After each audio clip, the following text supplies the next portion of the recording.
which is what next? And I think that's what is perhaps the most interesting thing to discuss because, well, nobody really knows. And as I said, this is just the beginning. So working things back a step, first of all, are we going to leave the EU or not?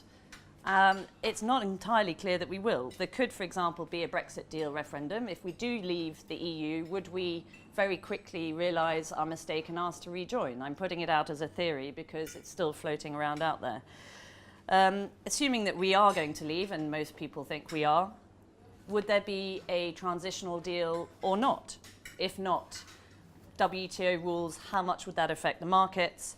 My reply to that would be, you don't need to be a trade expert to know that it would create a lot of uncertainty.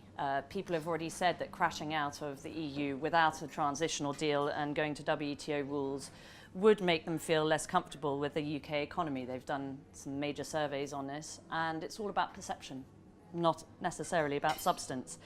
If we do manage to negotiate a transitional deal, will it be keeping us in the single market, so European Economic Area, EEA, or not? At first, that looked increasingly unlikely. There were several members of the current cabinet who said that that would not happen. And increasingly, it looks like it would be likely.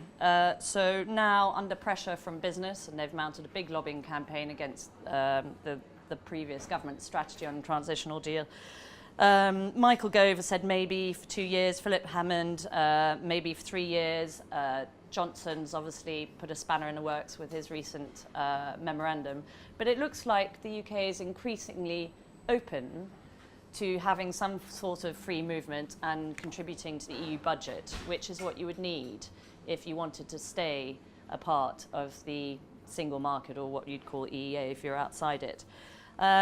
Would you have some kind of free trade agreement instead of that, where you pick and choose which aspects you negotiate, which industries, the extent to which you have access to markets? It's not the whole package which you would get with access to the single market. And all of those questions apply with the final exit deal as well, because whilst we're busy trying to work out the transitional deal, you also need to work out what's going to happen next, and during that transitional deal, what the final deal will be. And all of those questions, EEA or not, free trade agreement or not, a comprehensive free trade agreement or not, are all things which take time to decide. No one knows what's going to come next, and I suppose that's the most important conclusion for my speech here this morning. Not the Prime Minister, not the Cabinet, not Juncker, and no EU member state. No one has any clue what kind of deal we're going to get, because any deal needs to be agreed by all of those people as a package. And it's just impossible to predict. And the UK position so far, and I'm being diplomatic here, has not been credible.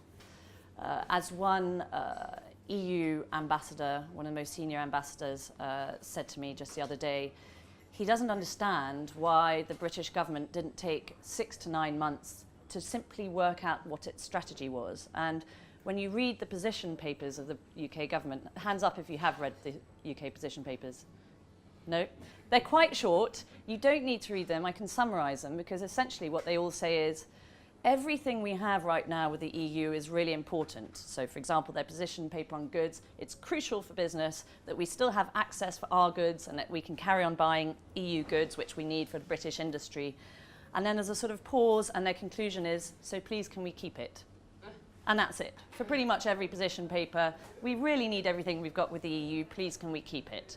At which point the EU just said, well, you know, you're the ones who said you wanted to leave. We don't really understand what you're asking for. You need to come up with a better solution than we just want to keep everything and say no to the bits we don't like.